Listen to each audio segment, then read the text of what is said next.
executive producer Lilian Garcia. Every athlete is on this quest. Every performer dives in head first, battling real-life challenges and overcoming obstacles in an effort to make their dreams reality.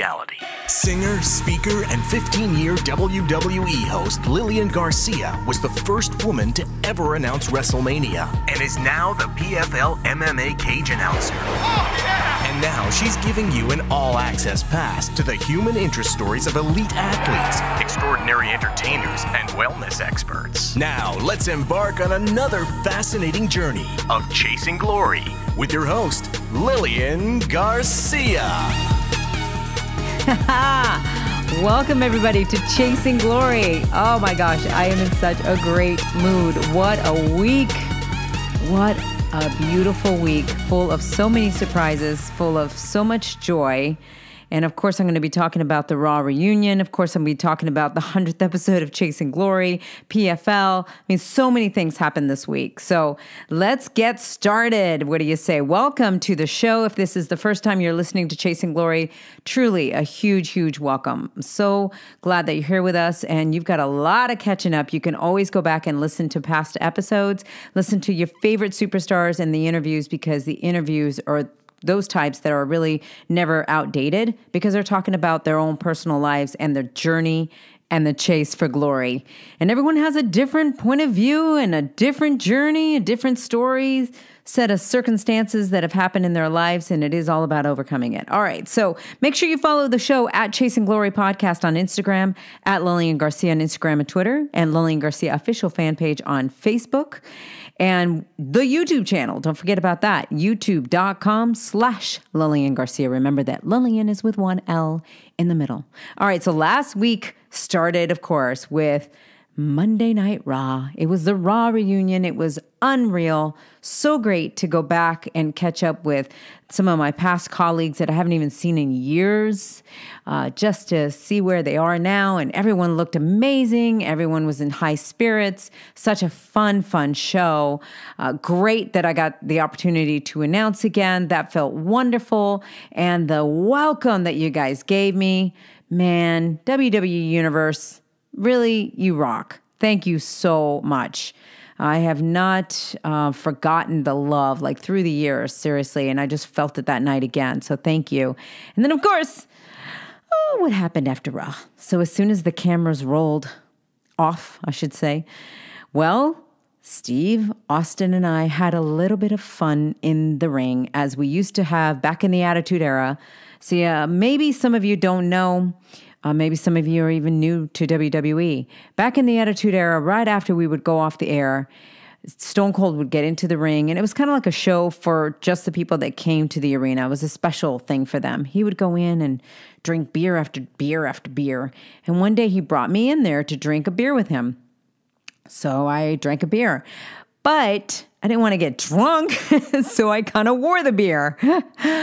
So it was kind of one of those things that became this, tradition, night after night, or Monday night after Monday night, going into the ring and then just downing a ton of beer all over my dress. And then he got into it. And so that's exactly what happened last week. You guys can go back either on his Instagram or my Instagram. We both posted it. It's a video about what happened after the camera stopped rolling. And it was just classic Lil and Steve moment together. It was amazing. It was so much fun. And we were laughing afterwards and talking about it in the hotel, and just reminiscing about how good that felt. Just to go back and replay that from the good old days. So Steve, thank you so much for having fun with me. And yeah, you're just such a great guy. And then the shout out that he gave for the 100th episode as well. And some of the other people as well that gave out, the shout outs for the 100th episode: Paige, Nita Strauss, Brie Bella, Melina, which was so great to see Melina. Didn't she look amazing? It was just so great to see her back at Raw. Michelle McCool, The Man, Becky Lynch, Trish Stratus, my girl, that's right. Bedros Keuilian, go back and listen to his episode. Incredible, a lot of lessons. And of course, Steve. So thank you guys for the shout outs for the 100th episode, and to all of you, okay? So the review of the week. The review of the week has to do with the 100th episode. Remember that I pick a review of the week and then we pick a winner for the entire month, which we'll be doing today. And basically, all you have to do is go to Apple Podcast, write a review, and then we will pick a winner. And then if you get picked for the month, then you get an autographed 8x10 and a Chasing Glory t-shirt or a Lilian Garcia t-shirt. So you get to pick and decide. All right, so our winner today, it titles Amazing. 5-star. By the way, guys, thanks for the 5 stars out there. Make sure you go and subscribe. All right. Cute little plug, right? Congratulations on your 100th episode, Lilian. I've recently gotten into your podcast and I love every episode I've listened to. Been listening every day to all your past episodes, and the way that you conduct your interviews is amazing. Fascinating to listen to and just plain amazing. Great podcast show. And I can't wait to hear more on these. Greetings all the way from Idaho. Well, John Hernandez from Idaho, thank you so much. You're now into the drawing. All right, so this is what we do for the drawing. We basically, everybody who had gotten chosen for the month, we put them in a fishbowl. You can't see it. But how'd you guys enjoy being able to see last week's episode, by the way? You can go to youtube.com to see it. And just Google 100th episode, but it was in the studio. And we're working very hard to make that happen every single week. All right, so that's in the works. But if you guys liked it, why don't you reach out to me and let me know how you like that. Anyway, we put the names in the fishbowl. And I'm just, by the way, John, let me just put your name in the fishbowl. Okay. And then I'm just going to grab a name. Okay, mix it all up. Okay. And the winner is... Well, look there. Oh, well, John, you're lucky. You just won. Okay, so John Hernandez, you just won for the month. Congratulations. You won the 8x10 autographed by me and also the Chasing Glory t-shirt or the Lilian Garcia t-shirt. Just make sure you head over to info@liliangarcia.com. Let us know that you are the one that won. We're obviously going to ask you for ID, so don't just go there without you being the John Hernandez. And just let us know, okay? And then we'll send that out to you. So congrats. Thank you so much for that. All right. From that, PFL. Oh, so great. Last Thursday night. We're in the second half of the regular season. If you guys have no idea what I'm talking about, I am the cage announcer now for the Professional Fighters League, MMA. I have stepped into the MMA world on ESPN. Very exciting because it's just so much fun to get in there and introduce the fighters like I did at WWE. I get to do that here, and they're tremendous, and they're going for $1 million. There's 6 categories, guys. Let me just quickly run through this in case you don't know the format and you're new to it. You can still go in and start following it because it's like the format of football or basketball or baseball where there's a regular season, there's the playoffs, and then the championship. So we're in the second half of the regular season. We were just doing the featherweights and the lightweights last week. And then we've got the big guys that are coming in this next week on August the 8th. It's the final of the regular season. And then the playoffs take off in October. So in October, and some of the guys, they have to fight. The guys do. They have to fight twice in one night. That's unheard of in the MMA world. So it's very interesting to see because if they get hurt in the first round, the first time they fight, that's it. Like, they're done. They can't compete. So it's interesting to see what happens. So that's going to be in October. And then New Year's Eve is the championship. And that is where in each division, all the 6 divisions, $1 million is getting awarded to a fighter in each division. So continue to follow this journey. You'll get to really dive in deep as to who these guys are. I've been interviewing a lot of them. And speaking of Randy Couture, my guest for today. So Randy's on the commentating team of PFL. I've known Randy's name for years. You know, I was never a huge MMA person at first, but I always knew who Randy Couture was. Like, he's just one of those that stuck out there, kind of like a Stone Cold Steve Austin or a Rock, right? So I knew his name. So when I found out that I was going to be part of the Professional Fighters League and I was going to be working with Randy, I was so excited to meet him. When I met him, I was like, wow, what a down-to-earth, humble, amazing, nice guy. Sometimes you don't, it's like they don't go hand in hand with like the fierce person that's in the ring. But I've learned that in WWE, but I was really very much intrigued to see how it was going to be in the MMA world, because in the WWE, it's still part of entertainment. Even though it's fierce, it's entertainment, right? They're not bashing each other's faces in. Where in the MMA world, that's what they're doing. So I was very intrigued to see what the MMA fighters would be like. They've all been so nice. And I'm going to be doing more and more interviews with them and the women also, the 155-pound division that just started. By the way, the women are going for the same amount of money that the men are, the $1 million. So that's awesome that this league is doing that, paying the women the same. So thank you, PFL, for doing that. And anyway, so Randy, we sat down, started talking in the interview, and within the first, 3 minutes of the interview, bombshell. I'm not going to give it away, but let's just say this is a real, raw, inspiring interview. He really opens up. He's never talked about a lot of this, ever.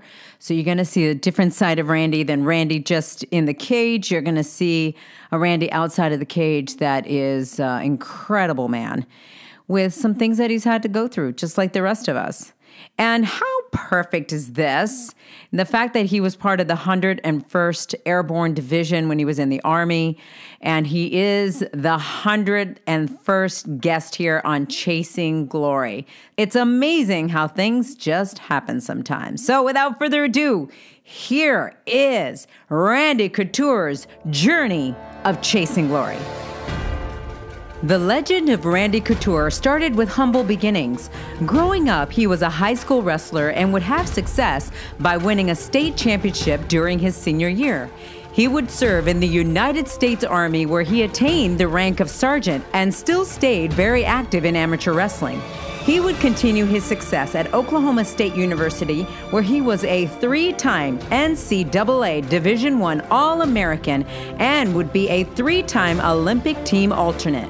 Randy would make the transition into mixed martial arts, which was a sport on the rise, and at the age of 33 would debut for the UFC, where he quickly made a name for himself. In only his 4th professional fight ever, he would become the UFC heavyweight champion for the first time and would begin building his legacy in MMA by defeating top fighters like Vitor Belfort, Kevin Randleman, and would cement his legacy by defeating Chuck Liddell to become the first UFC fighter to win titles in 2 different weight classes. After feeling like he accomplished everything in MMA, he would retire and would become a commentator for UFC events and would host his own show on the Fight Network. But after a few months, Randy would get the itch to come back, and on March 3rd, 2007, Randy Couture became the UFC heavyweight champion once again, and at 43 years old, became the oldest fighter to become a champion in the history of the UFC, and still holds the record for the most championship reigns at 6. He would lose his championship to Brock Lesnar, but would continue fighting at a high level, and years before officially retiring, his contributions to MMA would be celebrated when he was inducted into the UFC Hall of Fame. Randy would enter the acting world and would join the highly successful Expendables movie franchise and would follow in The Rock's footsteps by starring in The Scorpion King 2. He would also enter the television world by having a recurring role on Hawaii Five-0. In addition to writing multiple books, he continues to give back to the armed forces by helping injured veterans as well as transitioning them toward new missions in the civilian world. To this day, Randy Couture has UFC records that may never be broken and is continued to be celebrated in all his ventures, including being a commentator for the Professional Fighters League known as the PFL on ESPN. It's about to get real, raw, and inspiring with Randy Couture. Here I am. I'm so excited. Randy Couture, you're on Chasing Glory, and it's really an honor to have you on here. Thank you. Thanks for inviting me. It really is. What an incredible bio. I mean, to hear all the things that you have gone through, does it seem like your chase for glory has been glorious in a way? Like when you hear all the accomplishments that you've done, yeah, does it fill you?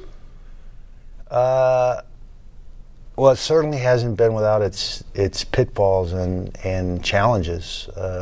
but I think everybody has that. So it's my journey. I mean, I embrace that. I've come to a point in my life where I realized all those things I've been through, all those times I failed, all those times, I fell short, made me who I am.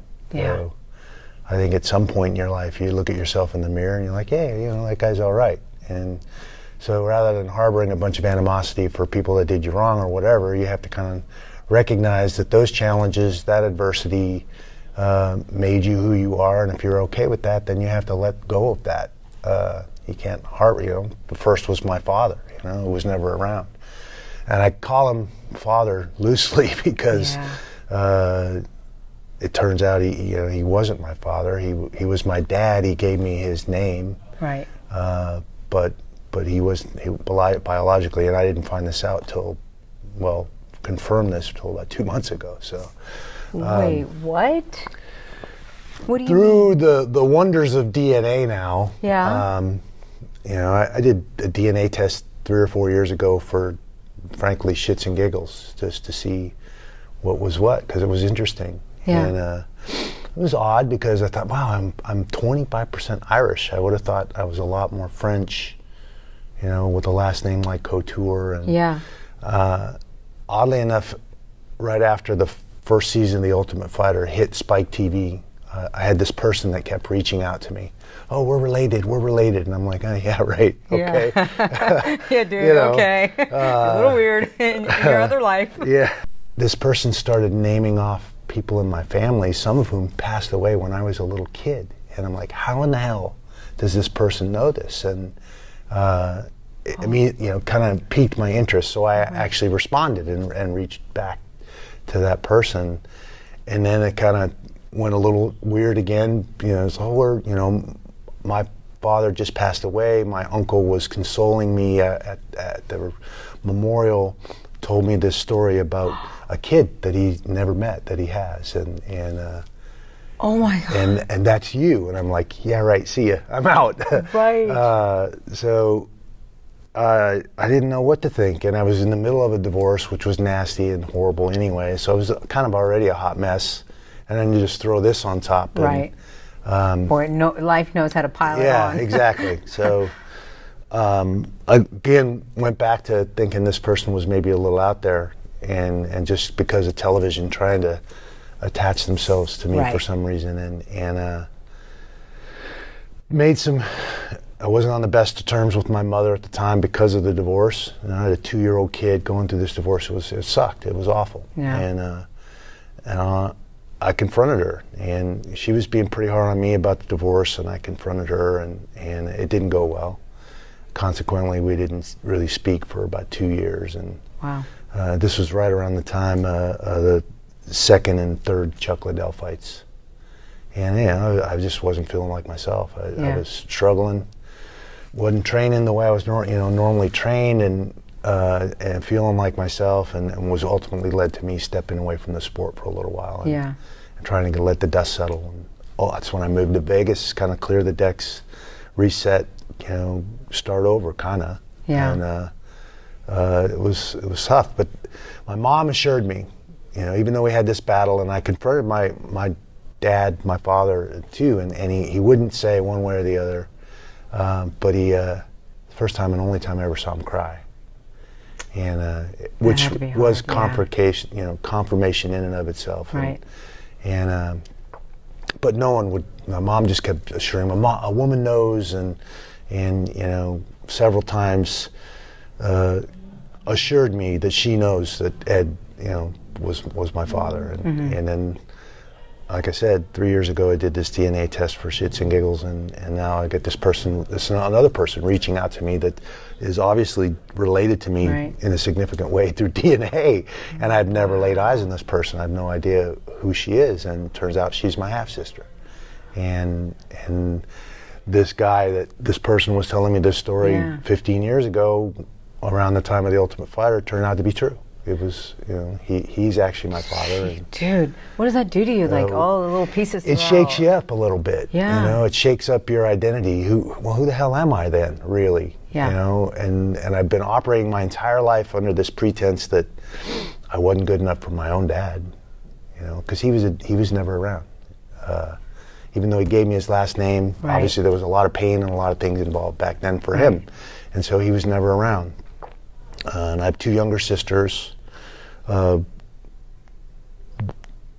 know, it was a struggle for all of us to kind of figure out who the heck we were or are and all that. So it's been a challenge for sure. Yeah, and this, you said it's recent.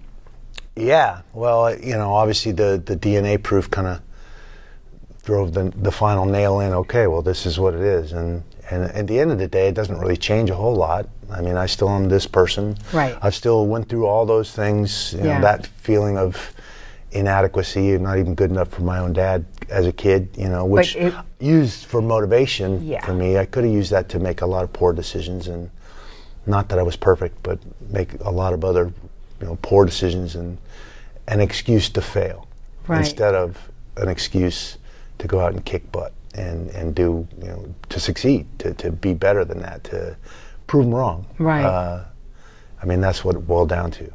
But in a sense, is it almost a sense of relief as well that, hey, it wasn't your real dad, so therefore you weren't rejected by your real dad? Well, I mean, so much water under the bridge at this point. I'm 56 years old to just be finding this out or confirming this now. I mean, you know, if I was in my teens or my 20s, maybe that would have been the headspace.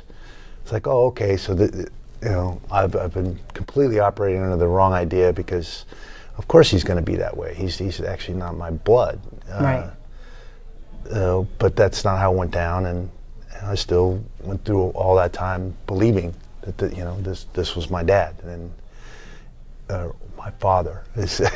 Father, dad. There's a big difference between the two. And as a dad, you know, he wasn't the best dad ever. Obviously, he wasn't around much, and I didn't get much from him. So, other than his name. Yeah, but you said it. A lot of people would turn around and would go down the path of, woe is me, and now it's victim. Carte blanche to just be an ass and do whatever I want. What do you think in you made you choose the other? Because it is a choice.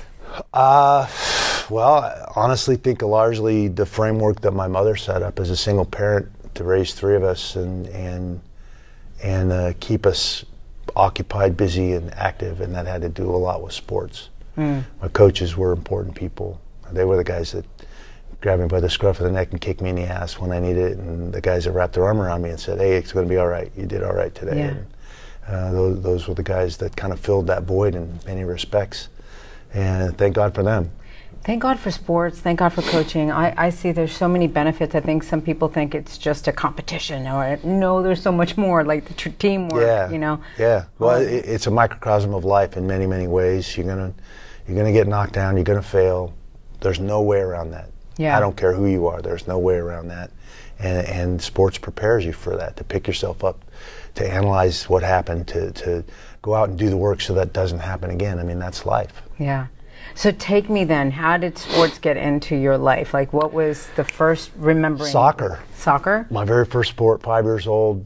Mom sent us out for soccer. We lived across the street from the elementary school, so you know, all the fields were there, and that's where a lot of the tryouts and the turnouts and all that stuff happened. So we literally just had to walk in Linwood. Linwood, okay. Yeah, I was born in Everett, and then kind of migrated a little bit further south to Linwood, and grew up there.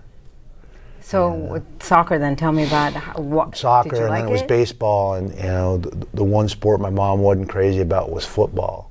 But he's my stepdad now, but it was just Marco back then, and you know, he loved football. He thought that I should play football. I'd be a tight end and all these. You know, he just had it all figured out. And my mom's like, Why didn't you like it? Just the contact, I think. And then the same with the other sport I was gravitating to and was really intrigued with was boxing.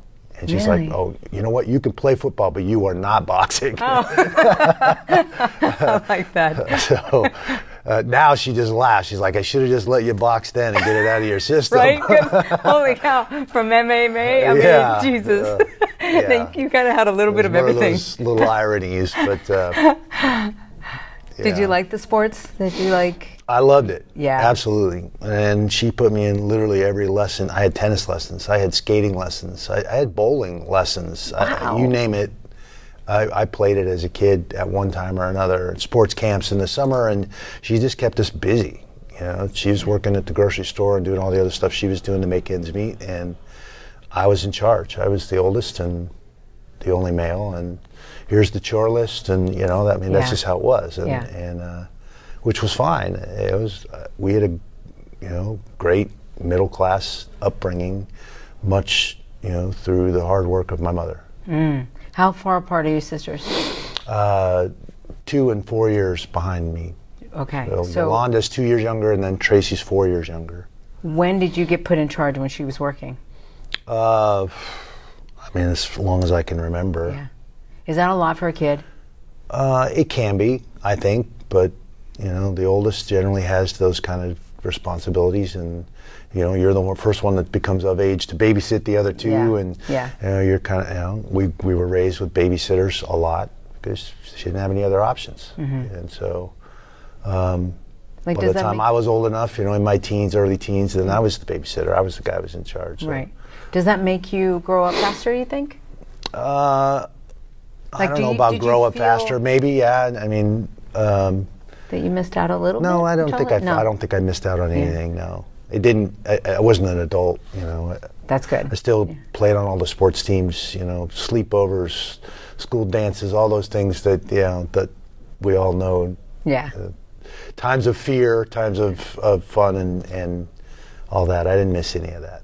That's awesome. So, what is your best memory? Would you say playing sports? Something that really sticks out to you?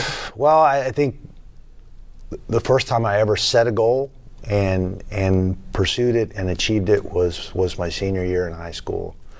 I told my mom, I was like, Mom, I'm going to win the state championship this year in wrestling, and I want to be able to quit my job, and I know I got to pay for gas and pay for my insurance and for the car and all that. But I believe this, and I need some help. I need to be able to quit this job. And I was working as a box boy at the grocery store, which was where she was a meat wrapper. Yeah. To hold up my part of the deal Right. as a 16-year-old with a car. So she said, okay, I'll cover your gas and your car insurance during wrestling season, and let me take time off the job.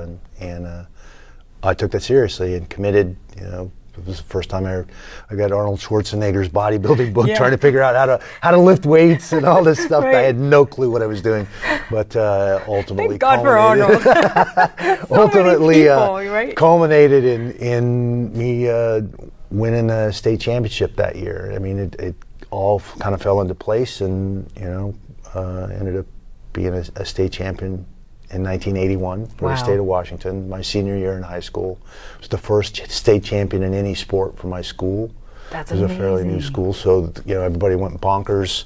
I actually got picked up after the final match. It was this whole thing that, all my friends in school, it's something you never forget. Yeah, I was going to say, I bet you can feel it sometimes. Just I haven't even thought about that, honestly, in a long, long time, but that's where my brain went when you asked me the question. So. Yeah, that's why I like to talk about things, because sometimes we live so much in the current, we forget all those things that brought us in this continued chase of glory, right? Yeah. And it feels good sometimes to think back and go, man, I do remember that when they lifted me, and it was just a moment that, it was a moment just for you. You gave them a moment. Yeah, it was pretty crazy.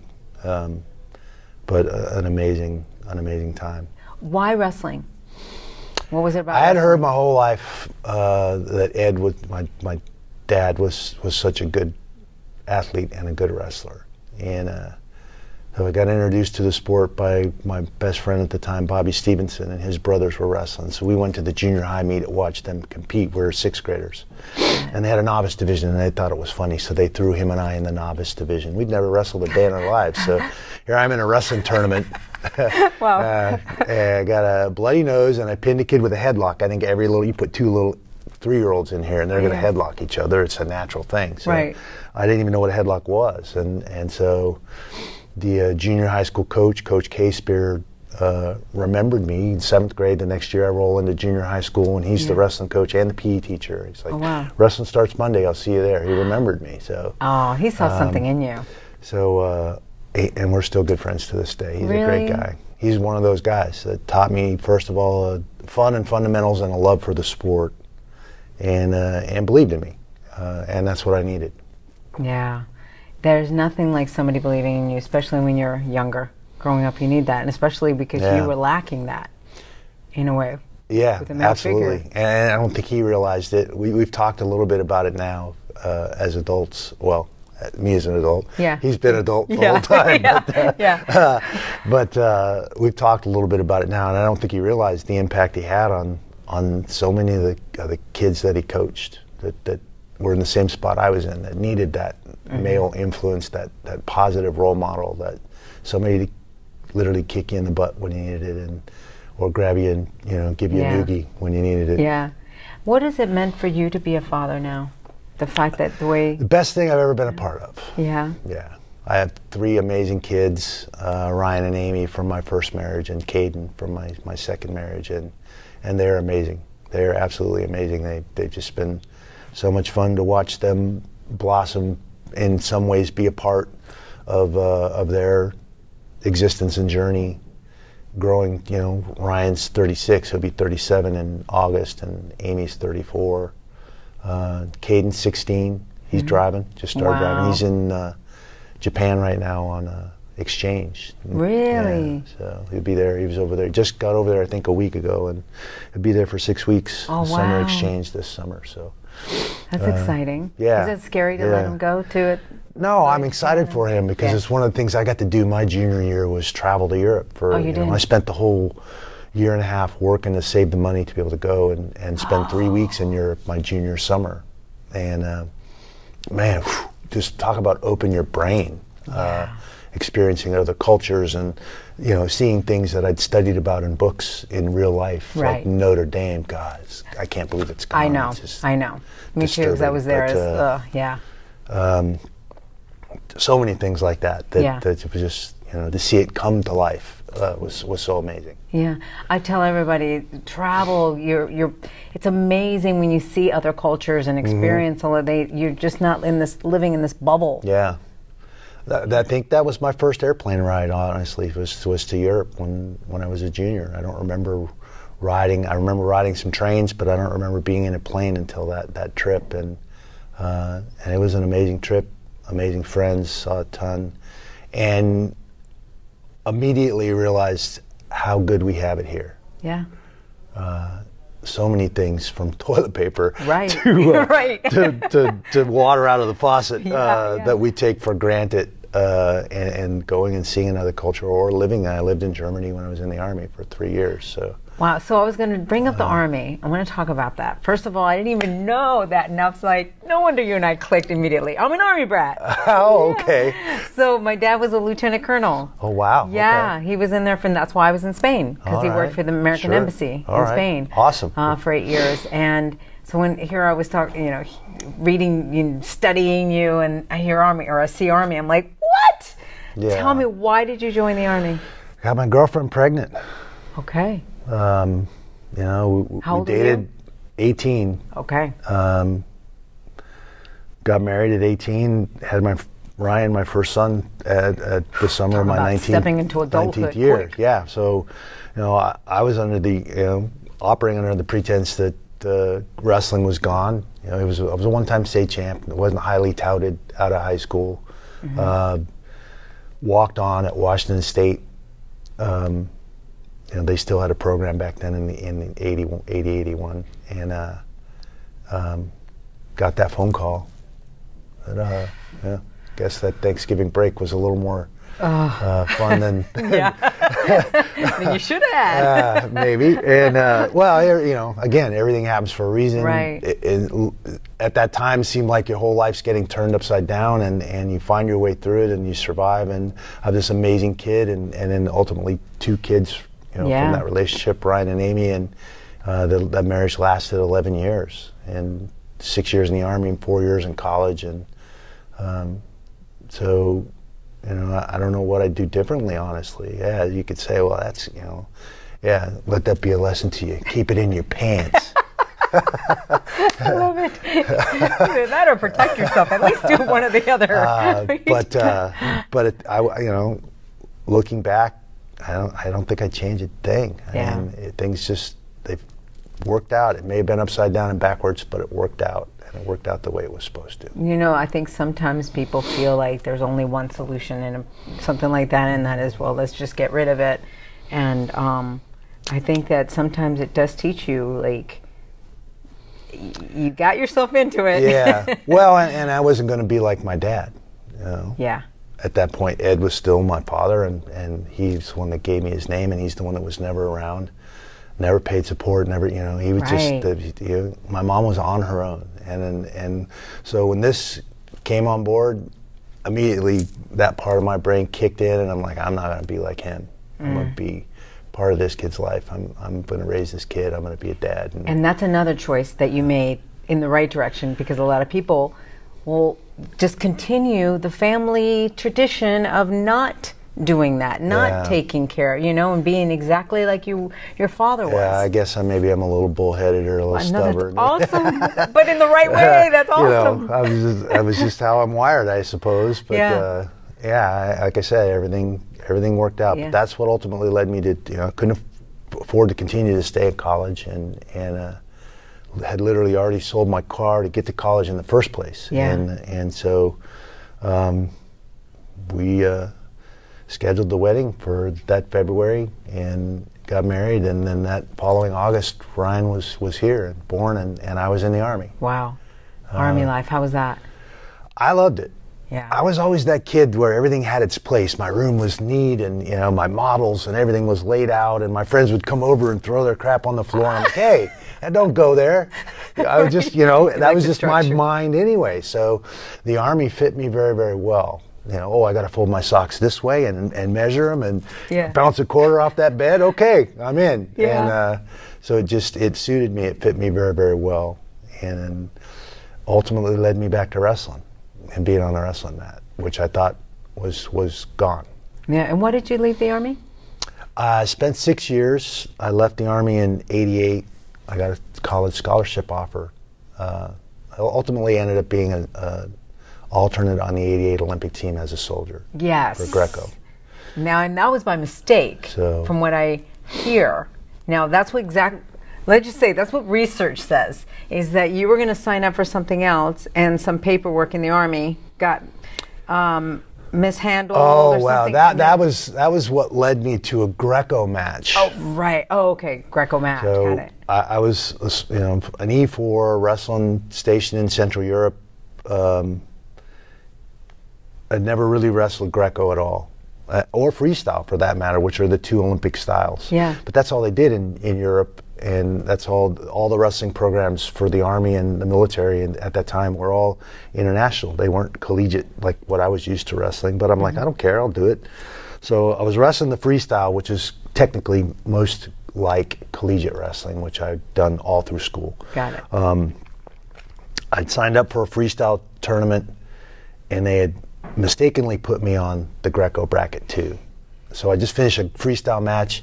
I'm sitting down, going to dry off and cool down, and then I hear my name being called on the mat again. And I'm like, what the hell? I just walked off the mat. Right. And it was a Greco match. And I'm like, I ran over the head table. I'm like, I'm in your freestyle. I said, well, you're on the Greco bracket 2. I put you on the Greco bracket. Are you going to wrestle or not? And for those people that don't know, what's Greco? What's the difference? The two Olympic styles, freestyle wrestling, you can bend over, high crotches, single legs, double legs, fireman's carries. You can attack the legs, use the legs to turn the guy or put him on his back and score points. In Greco, all the holds take place from the waist up. You're not allowed to trip, grab the legs, or touch the legs at all. So it's like judo without a gi. Wow. So how the heck are you stepping from that? Yeah, those are the two Olympic styles. And I was learning freestyle because it's so closely related to collegiate style, which is our American style of wrestling. We're the only ones in the world that have that style. Oh, I didn't know that. Yeah. Wow. Every culture has their own style of wrestling. Interesting. And college wrestling, collegiate or folk, we call it folk style. That's our American style of wrestling. So, you know, Kyle Snyder, Jordan Burroughs, Kenny Monday, John Smith, they were all collegiate wrestlers that transitioned to freestyle and went on to win gold medals. Kurt Angle, yeah. all guys that started in with a collegiate. broken neck. collegiate folk style wrestling. Yeah. And then transitioned to freestyle wrestling. Wow. To win their medals and their championships. That's and all interesting. That. So, all right, so now you're signed up. So now I'm like, I have to make a decision right there, and I'm like, all right, I'll do it. And I ended up winning. And I'm like, well, hell, that was fun. So I just started wrestling more Greco, and then ultimately got a chance to try out for the All-Army wrestling team. And that changed it. I mean, Coach Winter saw me in, this green. I literally had no idea what Greco was.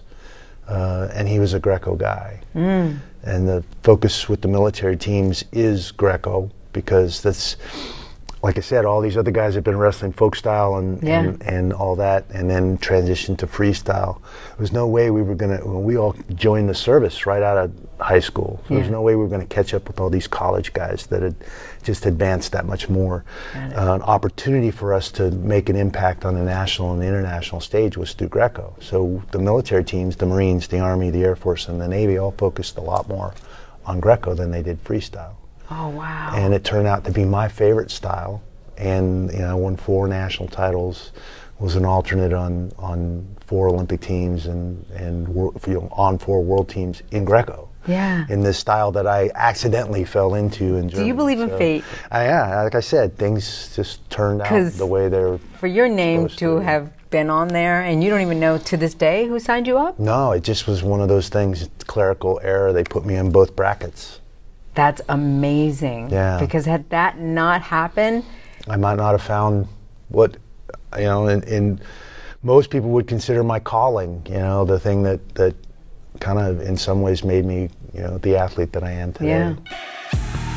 This is Chasing Glory with Lilian Garcia.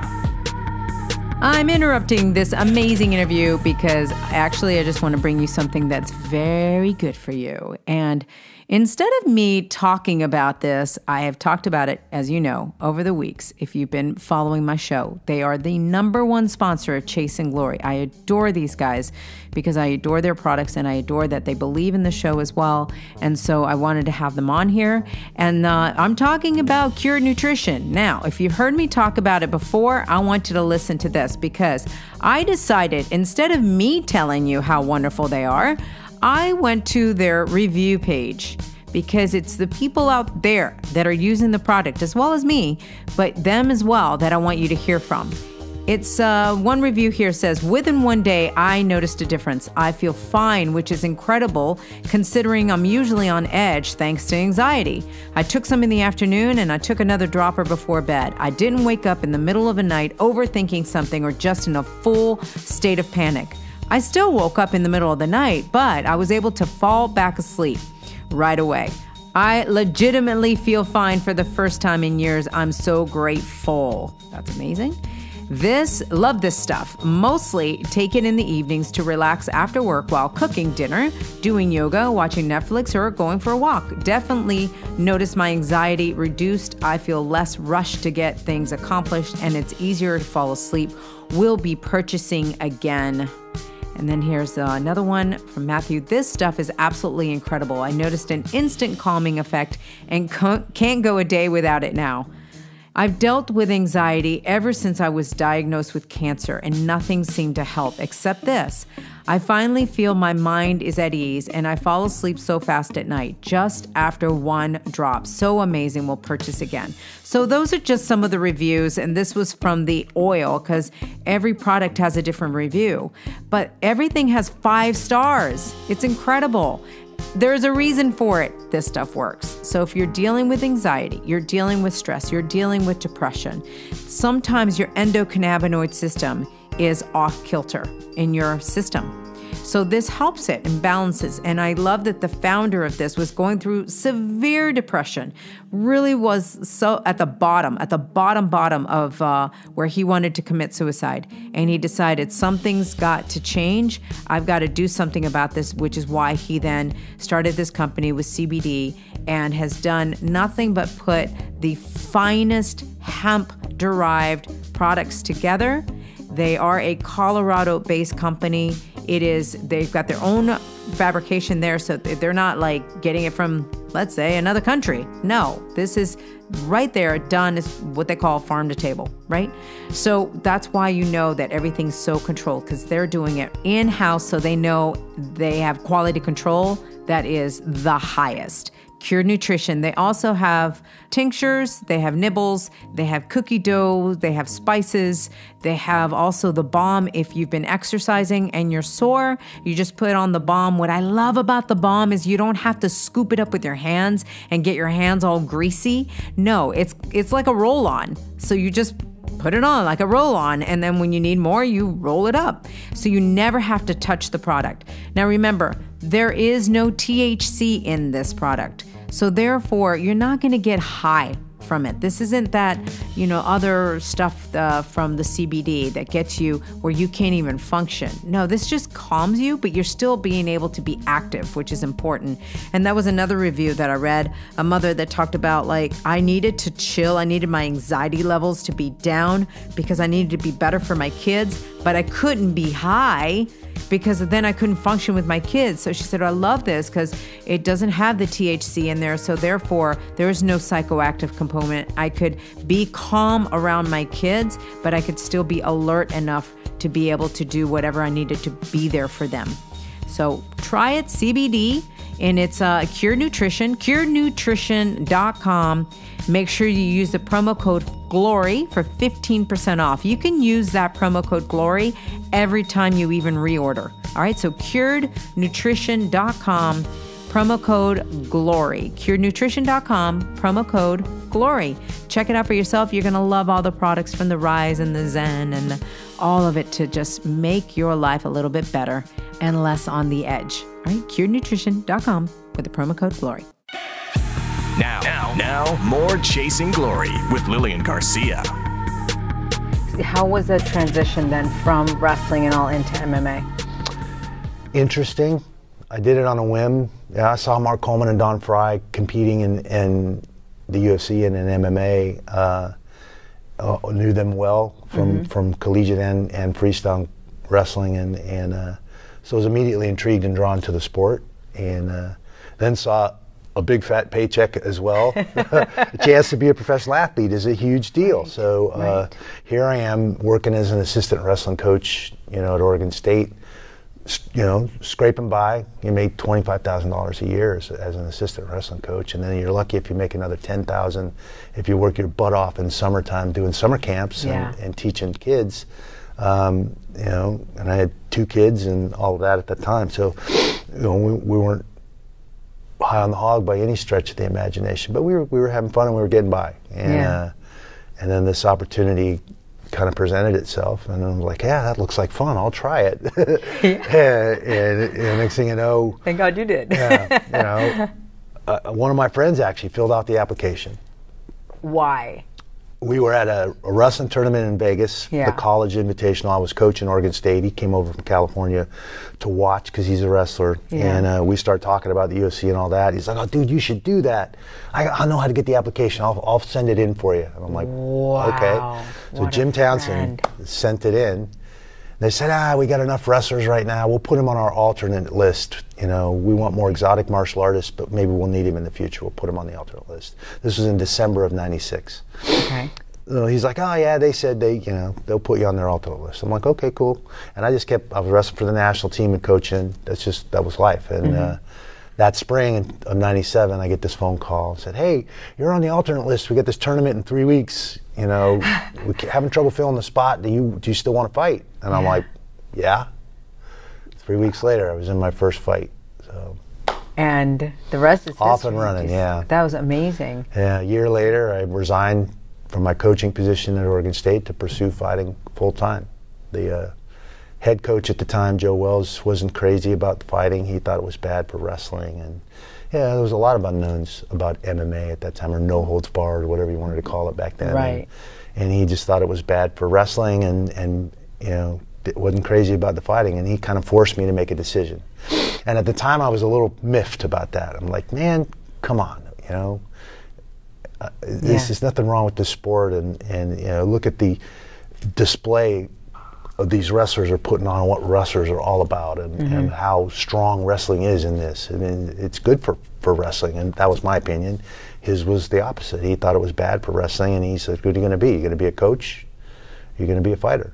And I was like, "Well, coach, they're paying me more for this one fight than you're paying me for the entire year. This will allow me the funds to be a full-time athlete and pursue that next Olympic." I'm coming off of just losing in the final trial in '96 to make the Olympic team. Yeah. And if I still to this day think if I'd have made that team and won my medal in '96, I probably would have never. I'd have been done. I'd be a college coach right now, someday or somewhere. Because I was going to ask you how it felt to not be to be an alternate, but then succeed so much in MMA. Biggest disappointments probably of my life, I think, in the finals of the NCAAs twice, and ended up losing twice, which were, that was my whole existence, my whole life at that time. In '92 and '96, I was the #1 guy in my weight class in Greco, and the guy everybody expected to make the team and win a medal. I had beaten world medalists and Olympic medalists in tournaments leading up to those. Wow. And so I think there were a lot of expectation on me, which sometimes can be a real tough to deal with. But I failed. I simply just lost matches to guys I'd beat, to guys I was capable of beating. It just didn't fall into place for me. I think looking back now, I realize I was severely overtrained. Overtrained. I was one of those guys that the coaches made an example of. Yeah, that's how you do it. That's so, and again, that fed this feeling of inadequacy that I grew up with. Right. That was spurred me to go harder, to go more, to go, to just be that guy. And ultimately, I think I was flat in those occasions because I was overdone. I was overtrained, and it didn't till I transitioned to fighting. Yeah. Recognize some of these things, because fighting was so much fun. It was like, even though that's counterintuitive, this guy might kick you in the head. Right, yeah. But I was having so much fun training and so much fun learning all this new stuff and going out there in these surreal events with people screaming and grabbing your clothes, and it was like this whole surreal thing that I was like, man, this is amazing. They don't act like that at wrestling matches, you know? And I was winning, and I was just having a blast. And then I get back to wrestling, and I was all uptight, and I was like, oh my gosh. Because I suffered those defeats, and in the back of my mind, I hadn't dealt with that. I hadn't processed that. I hadn't let go of that, and that was hindering my performance on the mat. And it wasn't until somebody asked me, what do you get more nervous for, a fight or a wrestling match? Because I was doing both at the time. Right. And I'm like, that's an interesting question. Why am I way more keyed up and uptight and just in my head for a wrestling match? Yeah. And I'm smiling and having fun and walking out for these fights when somebody could just knock me out. It's counterintuitive. You are twisted. There is something wrong with you. But you figured it out. and it was that question that forced me to kind of analyze that and look at it. And I worked with a sports psychologist a lot on the national team that helped me kind of find, terms and ways to deal with the adversity of competition, to being out in the center of that mat by yourself and exposed and putting it all out there, not being so worried about winning or losing, but go out and do what you're trained to do, perform and do, winning and losing is going to take care of itself. And have fun. Yes. Get back to why you started wrestling in the first place, because it's fun. That's huge. What a huge lesson right now for anybody who's in sports and struggling and trying to figure it out and working, and you said overtraining. Yeah, we get so caught up in winning and being the best and being a champion that we forget why we got into it in the first place, which was because it's a blast. Because it's a blast. Yeah. WWE, did you ever even think of wrestling in WWE? No, and never really. Why?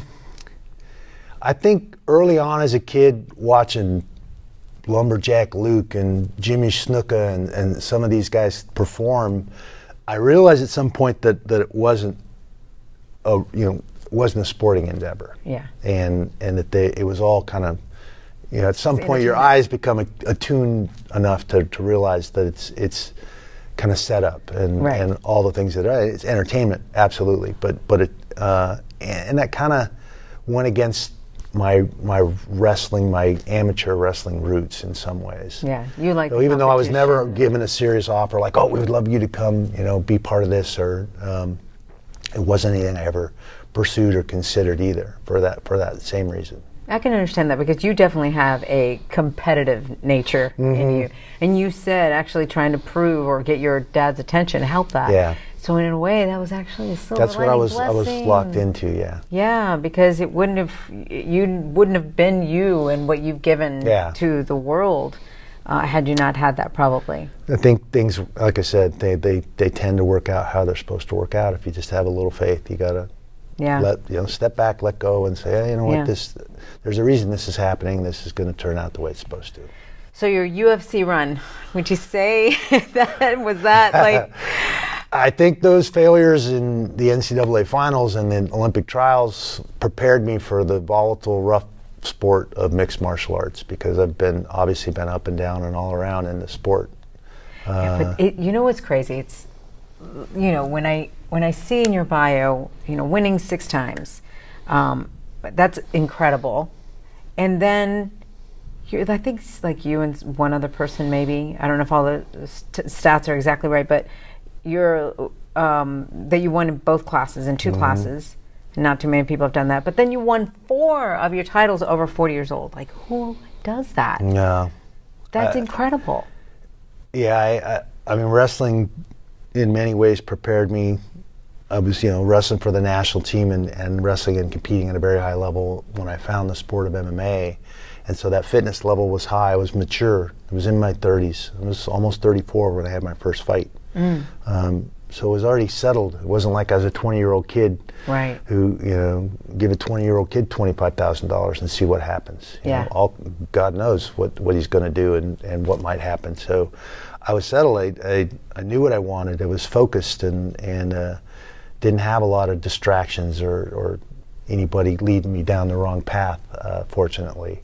Yeah. So I think that allowed me some longevity, because it was all about fitness and training and being the best and getting the most out of this body and all that. And I think having a family, having kids, all those things just kept me grounded, kept me in the pocket and doing what I should have been doing. Wow. So do you, like along the way with UFC, do you end up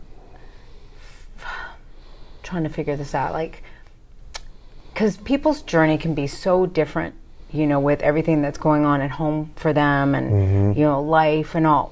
How did that influence what was going on the mat in your journey? It was it took its toll on my personal relationships, for sure. Now, Sharon, my first wife, that had already kind of ended before I ever started fighting. So my kids, Ryan and Amy, they grew up with it. They were smaller when I started fighting, and that was like, oh wow, it was something interesting and different for them. They were used to wrestling. They grew up in gyms watching me wrestle and compete, but fighting was a whole different animal. But the second marriage, for sure, the travel, the public life, the whole thing was a big stressor on that relationship, for sure. And so does that end up not making you be able, even though you're succeeding, you're winning, you're not able to enjoy it because this part of it is falling apart? I still, again, I was still enjoyed it. I still, I was setting these goals and going after being the best at this, and that's just who I am. And it didn't matter. The relationship, there were other reasons why the relationship turned and things didn't work out that didn't have to do with fighting. But at the end of the day, that my job. I think if I was a 9-to-5 guy, home on the weekends, this kind of had that normal existence, we probably would have made it through. We might have been all right. But I was never that guy, and probably never going to be that guy. It just didn't fit. It wasn't going to fit. And that's okay too, because Dave Bautista recently did an interview, and he was on Chasing Glory, and he talked about how that's his love. That's who he is whether it was sports, wrestling, or whether it's his movies. Like, he just puts a lot of his time and effort into that. And he goes, and it's cost me relationships. He goes, but at the end of the day, I can't give that up and then not be who I am. Yeah. It's balance, isn't it? It's tough sometimes to find that balance, to be able to walk that fine line where you're being true and committed to being the best at what your passion is. At the same time, the people who pay that price are your friends, your family, because it's time away from them. There's no way around that. Yeah. And my kids are, like I said, they're amazing, and they're amazing despite me. Despite me running around all over the place trying to be a world champion, trying to do all these things and be involved in all these things. I hope in some ways I've been an example, and in other ways I hope they don't follow my example. But you know, or learn from it. Yeah. Just learn from it. I think at the end of the day it just comes down to communication.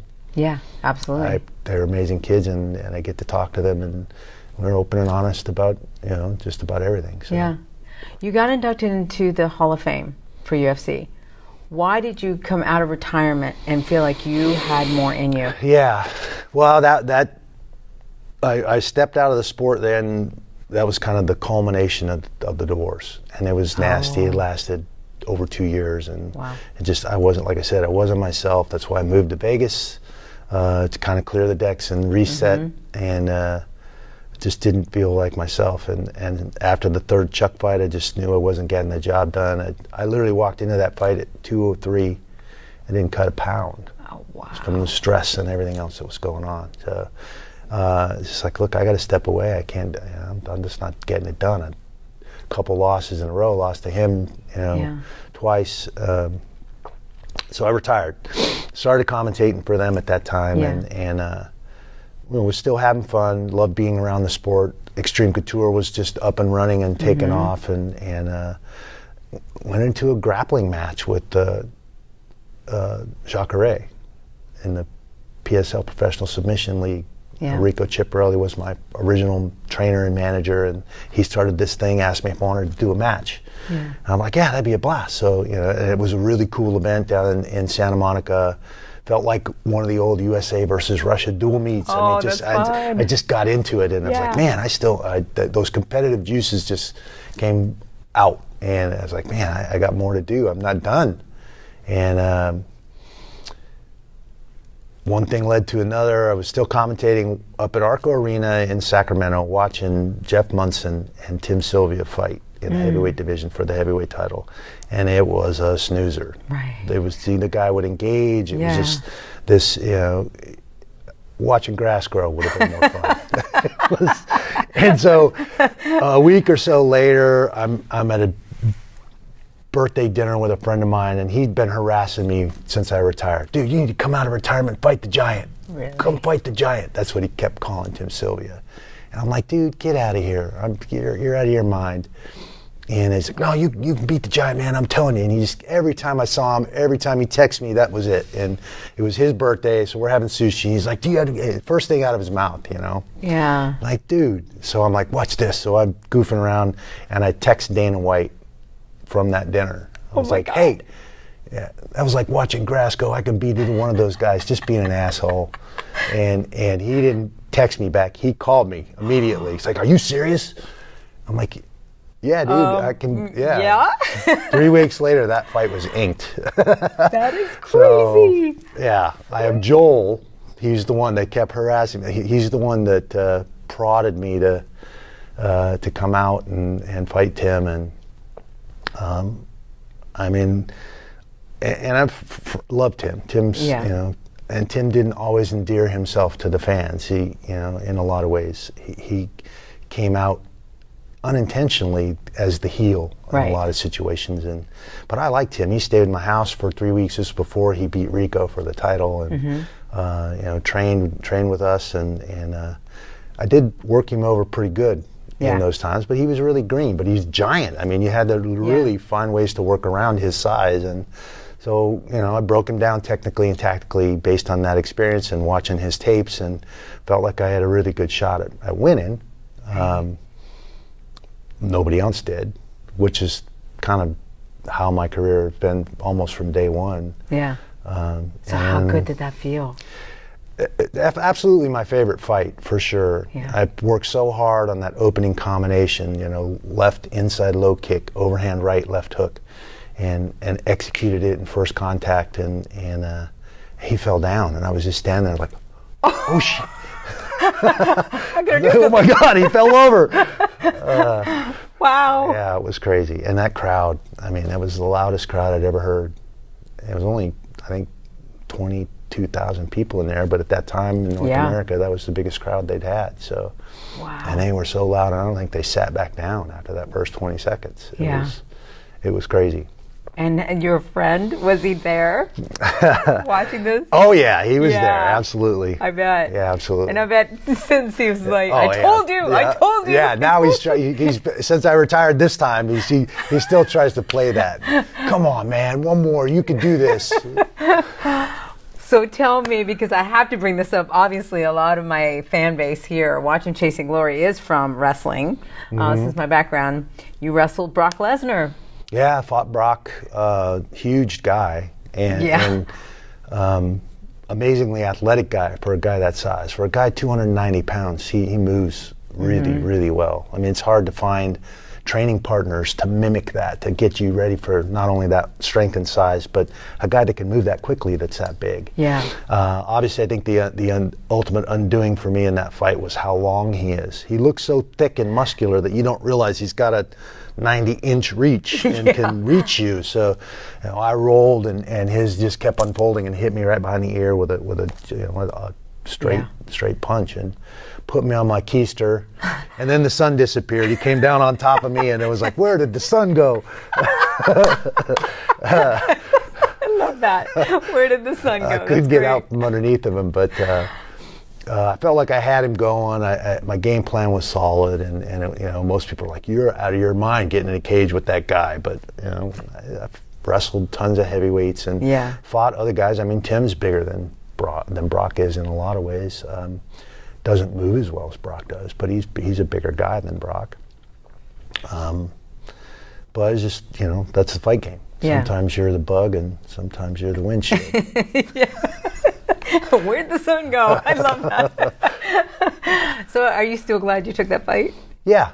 I got no regrets any of the fights. I wouldn't, What'd you learn from that one?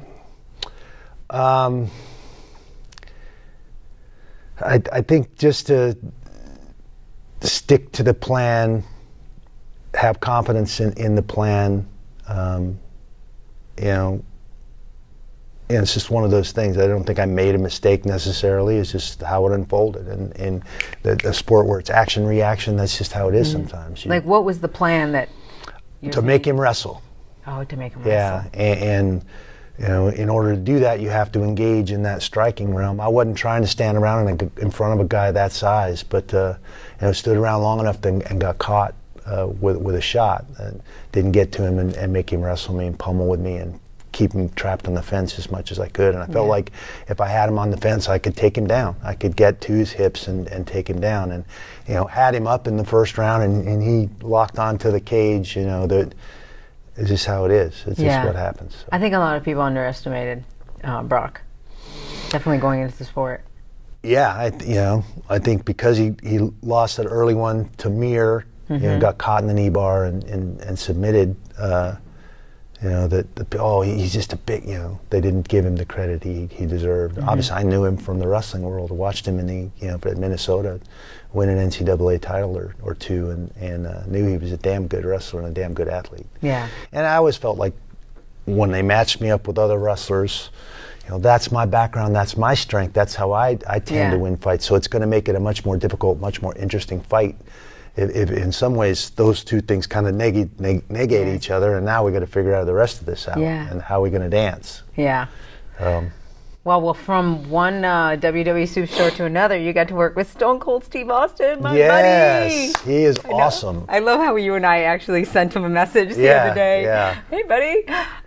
Tell me, working with him in the Expendables and... Well, of all the guys I've worked with,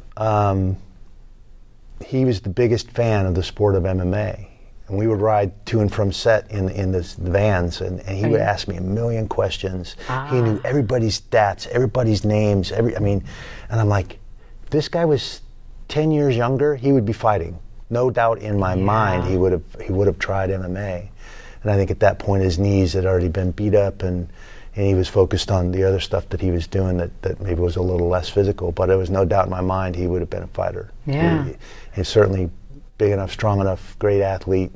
But he was just a great guy to work with. So much fun to be around. That whole crew, for that first movie especially, because we're like, oh my gosh, all these people coming together. It was like, what am I doing here? Right.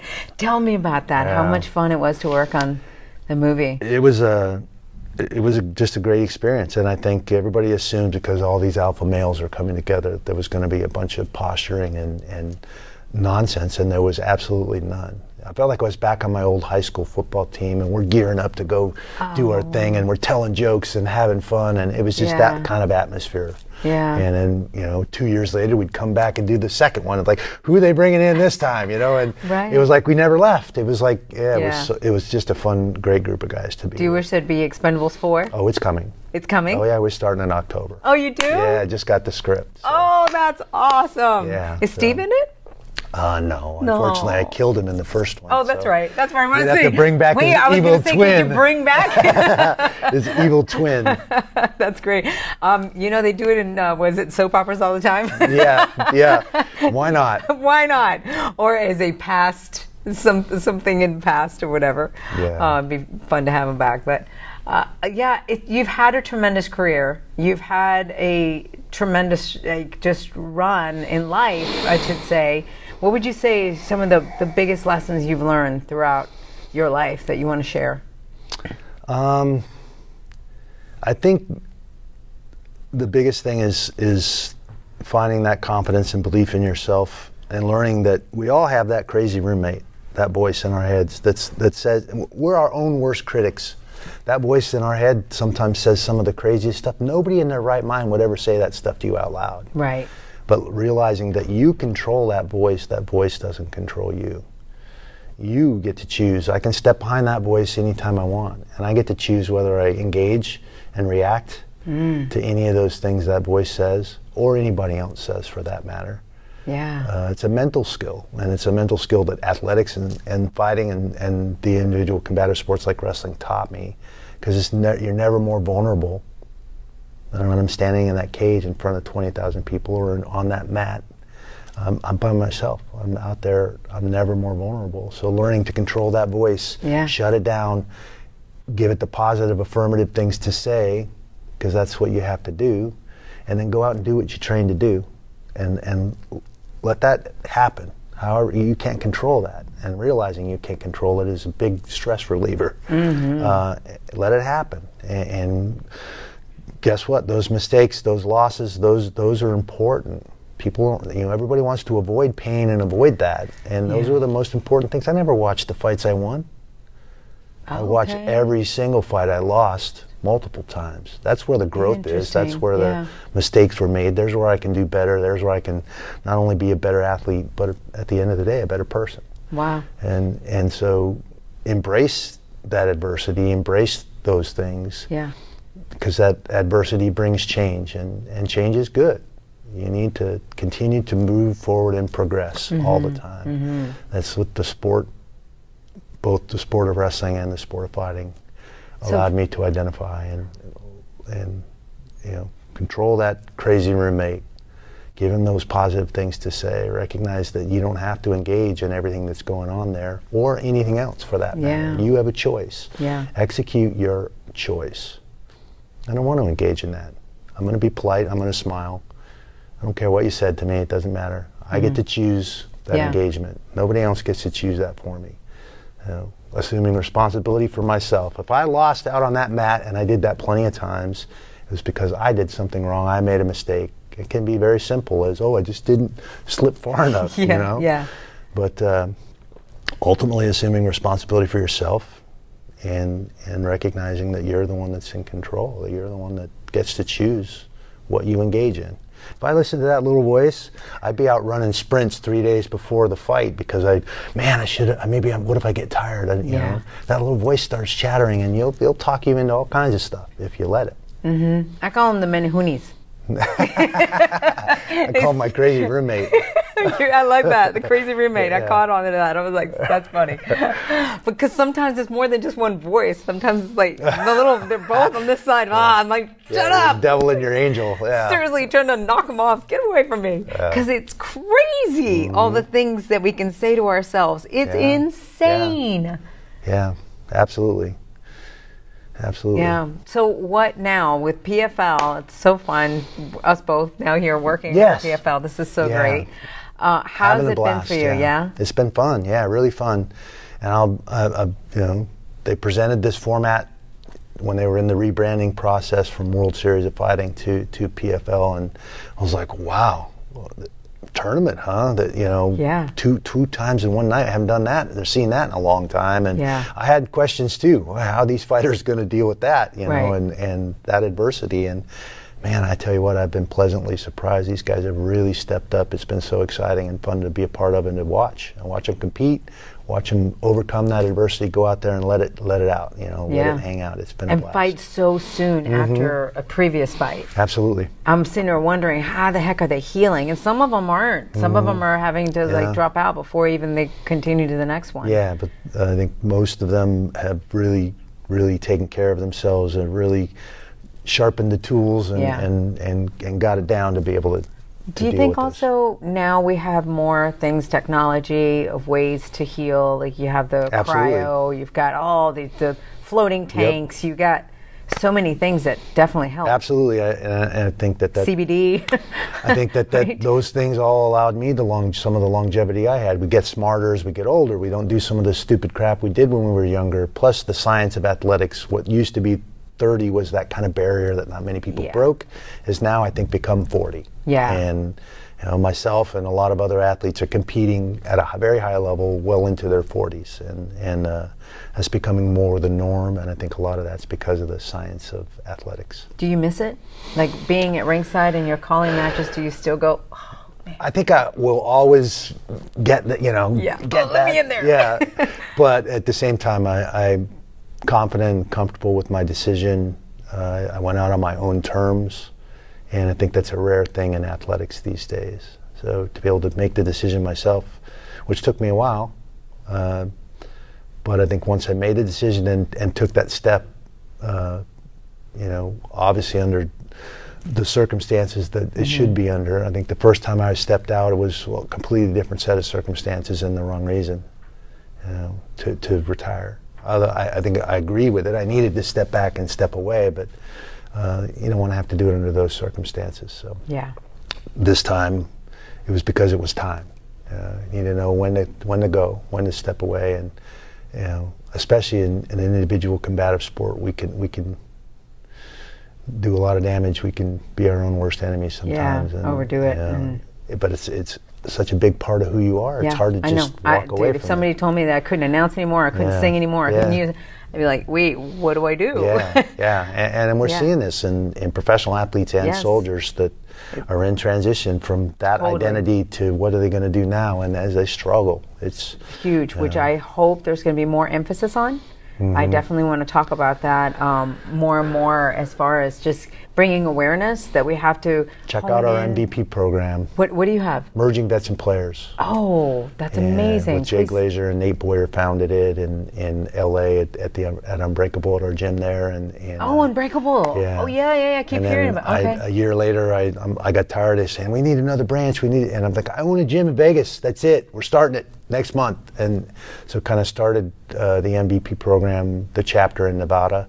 And we've got 30 or 40 vets that come out every Friday and train. The camaraderie, sharing their stories, sharing their struggles, we got Jerome Sapp. We've got some pro ball players that come in there too that get it. They understand that they're not that stud that walks out that tunnel and onto the field, whether that be the battlefield or the football field. They have to readjust and find a new purpose and find a new identity in some ways. That is beautiful, you doing that, because I saw my dad, man, when he, left being a lieutenant colonel. Yeah. I mean, he was in there for over 20 years. Yeah. It's like, what now? And he literally went from that. He was like a psychologist for a while. Then that was too depressing because he was working at the state hospital, so way too depressing. And then he went into insurance, and he was like, I'm miserable. Yeah. I'm miserable. But he was doing it just to provide. Yeah. And it was just so sad. I was too young to really know what to do.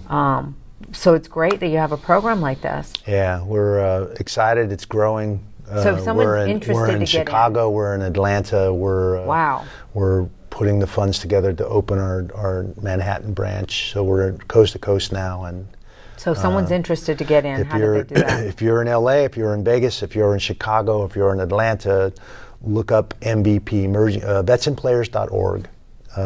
Come to one of our workouts. Get connected. If you're a retired ball player or you're a retired vet, come hang out with us. That's beautiful. We set up not only sweating together, which breaks down barriers. Yeah. There's a unique connection you have when you're working out with somebody. Yeah. And then when it comes time to huddle up afterwards, we spend about an hour huddling at every event and talking. Those walls come down. You can let out some of that stuff. A place where you're safe, where you're a bunch of guys that speak the same language. Yeah. Guys and gals that speak the same language. Yeah. That understand, that are struggling with their own things too, and have wore that uniform and shared that identity, taken that oath. So there's a camaraderie and a commonality there that's very, very important, and that's what they're missing. The ball players miss the locker room. Yeah. The guys miss the tent, the dorms, their squad, the support. Right. That's what they miss. That's the God, hardest thing. I hope that even wrestlers they're welcome to something Anybody, like this. yeah. Anybody, yeah. Yeah. Because I think that's the same thing too. Even when WWE, when they leave, if you're in transition, if you've retired from something or left something that is a big part of your life, and you need a bunch of people that understand that get it, and are struggling with the same thing, then MVP is your place. That's awesome. God, Randy, that is awesome. Thank you so much for that. All right, as we wrap this up, it's been so amazing. So as we wrap this up, though, I love to ask, has your chase for glory looked the way you thought it was going to look? I don't think anything turns out the way you think it's going to go, right? You have this idea in your mind and how your life is going to be or how things are going to be, and mine's been completely backwards and upside down, and it somehow has managed to work out. And at the end of the day, you got to say, man, I don't think I'd change it. I don't think it looked the way I thought it would look when I was 16 or 17. Because you thought it was going to be all wrestling? Happy that it came out the way it came out. Yeah, I'm excited too, because you've given us some great moments. Even me, who wasn't somebody who grew up watching MMA, I grew up watching wrestling, but I knew your name. I knew your name, so that says a lot. Who's somebody that didn't watch MMA but knew who Randy Couture was. It's like, it says a lot. I try to keep it simple, just be me, and I don't know, that seemed to work for me. And what is it that you strive now? Like you say, you're goal-oriented and all for you. Yeah. I mean, I started acting 20 years ago. 1998 was my very first film experience in Cradle to the Grave, and immediately was intrigued by this whole process. And here we are as athletes. We spent our whole life boxing up our emotions, putting them to the side, and just going and doing what we train to do. And now as an actor, they're like, "Oh, we want you to let all that out." I'm like, it's so weird. And the whole process is very intriguing and interesting. It's like magic almost, how they make this stuff. And I've just really had a blast in the last 20 years, learning more about it, getting better at it, trying to get better jobs and continue to kind of hone that craft. So that's, literally kind of become my new purpose. I love it. We're going to see you in the next Expendables. I'm so excited. Can't wait to see it. It's going to be fun. Well, thank you. Tell everybody how they find you on social media. Randy_Couture on Twitter, XCNatch on Instagram, and then just Randy Couture on Facebook. That's awesome. All right. Well, thank you so much for joining me. Pleasure. Thank you. Chasing Glory with Lilian Garcia. Wow, Randy. Hats off to you for being so open and vulnerable and sharing everything that you've gone through. I know that must be so crazy to try to absorb all of that and, what you found out 2 months ago and all. but you're doing some great things. Right now, even just sharing your story, you're helping so many people out there that might be going exactly through the same thing that don't even know how to cope through it. So now they're not going to feel so alone.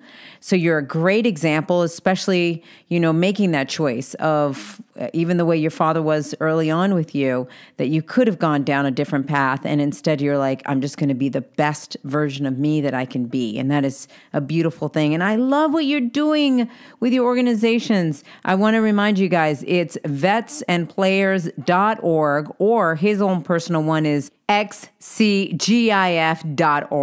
And of course, that stands for Extreme Couture GI Foundation. So xcgif.org or vetsandplayers.org. If you're needing some kind of transition, please don't try to do it alone. Reach out. There are organizations out there that are wanting to help. It's good for them too. So make sure you subscribe to the show. Continue the 5-star rating, please, if you feel that the show is a 5-star. I'd love to get all your reviews and your insight. Continue to follow the show at Chasing Glory Podcast on Instagram. Me, myself, is at Lilian Garcia on Instagram and Twitter, and Lilian Garcia official fan page on Facebook. And remember that we more and more are uploading all the items up to youtube.com/Lilian Garcia. All right. And don't forget that the last show for PFL in Atlantic City, if you're in the Atlantic City area, please join us August 8th. Come out, have some fun, super, super fun. Randy will be there. I will be there. And and the fighters will be there going for the $1 million. All right. So until then, live out there with much peace, love, and passion. And remember to always be yourself and trust that it's enough. I love you dearly. See you later. Bye. Thanks for joining us here on Chasing Glory from executive producer Lilian Garcia. Don't forget to share this episode with your friends, and be sure to subscribe at Apple Podcasts or wherever you get your favorite shows.